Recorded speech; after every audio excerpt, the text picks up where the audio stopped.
بسم اللہ الرحمن الرحیم۔ ناظرین السلام علیکم، آپ دیکھ رہے ہیں CNN اردو میں سب سے پہلے خیبر پختونخوا پاک فوج کی 2 علیحدہ کارروائیوں میں بھارتی حمایت یافتہ 9 خوارج ہلاک۔ خیبر پختونخوا میں پاک فوج کی 2 علیحدہ کارروائیوں کے دوران بھارتی حمایت یافتہ تنظیم فتنۃ الخوارج سے تعلق رکھنے والے 9 خوارج ہلاک ہو گئے۔ ISPR کے مطابق ٹانک ڈسٹرکٹ میں گزشتہ روز 5 دسمبر کو خوارج کی موجودگی کی اطلاع پر سیکورٹی فورسز نے ایک انٹیلیجنس بیس کارروائی کی۔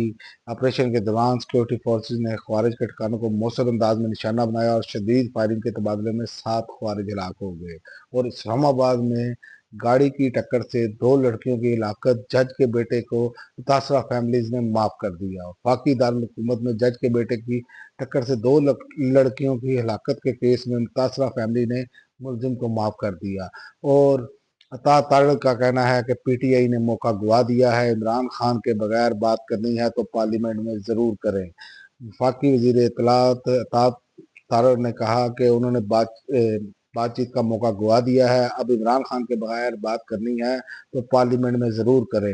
نجی ٹی وی کے پروگرام میں گفتگو کرتے ہوئے وزیر اطلاعات عطا تارڑ نے واضح کہا کہ عمران خان کی جیل میں ملاقاتیں مکمل طور پر بند کر دی گئی ہیں، اب ملاقات کی اجازت ہوگی اور نہ ہی جیل کے باہر کسی قسم کا ہجوم اکٹھا کرنے کی اجازت ہوگی۔ اور اس کے علاوہ 26ویں اور 27ویں آئینی ترمیم کے خلاف آل پاکستان وکلا کنونشن کا انعقاد، جس انعقاد لاہور ہائی کورٹ بار کے جاوید اقبال آڈیٹوریم میں کیا گیا۔ تفصیلات کے مطابق اجلاس میں سینیٹر حامد رضا، سابق صدر supreme court bar Ali Ahmad Kurd, صدر Lahore high court bar Asad نسوانہ شریک ہوئے اور اس کے علاوہ وزیر اعلیٰ پختونخوا ڈیالہ جیل کے باہر بیٹھنے کے بجائے عوامی خدمت پر توجہ دیں مریم نواز۔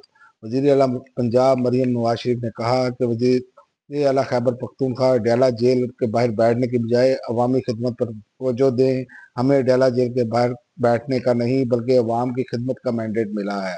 اور حکومت کا PTI کے رہنماؤں کے بیرون ملک جانے پر پابندی عائد کرنے کا فیصلہ۔ وفاقی حکومت نے 9 مئی کے مقدمات کے حوالے سے تحریک انصاف کے رہنماؤں کے بیرون ملک جانے پر پابندی عائد کرنے کا فیصلہ کر لیا۔ ذرائع نے بتایا کہ 9 مئی مقدمات کے حوالے سے اہم پیش رفت ہوئی ہے اور وفاقی حکومت نے تحریک انصاف کے اہم رہنماؤں کے بیرون ملک جانے پر پابندی کا فیصلہ کیا ہے۔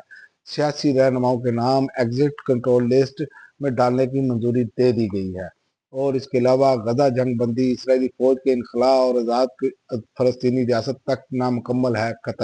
قطر کا سالانہ بین الاقوامی مکالماتی پلیٹ فارم دوحہ فورم کا 23واں اجلاس شروع ہو گیا، جس میں شام اور گھانا کے صدور اور قطر اور لبنان کے وزرائے اعظم اور ترکیہ کے وزیر خارجہ سمیت درجنوں رہنما شامل ہیں۔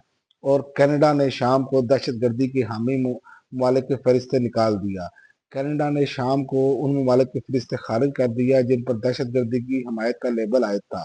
عالمی خبر رساں ادارے کے مطابق کینیڈا کی وزارت خارجہ نے نہ صرف شام کو بلکہ سابق باغی اتحاد کے مرکزی تنظیم تحریر الشام کی دہشت گرد تنظیم کے طور پر نامزدگی بھی ختم کر دی۔ اور غزہ نشل کشی سے توجہ اٹھانے کے لیے اسرائیل خطے میں نئے بحران پیدا کر رہا ہے۔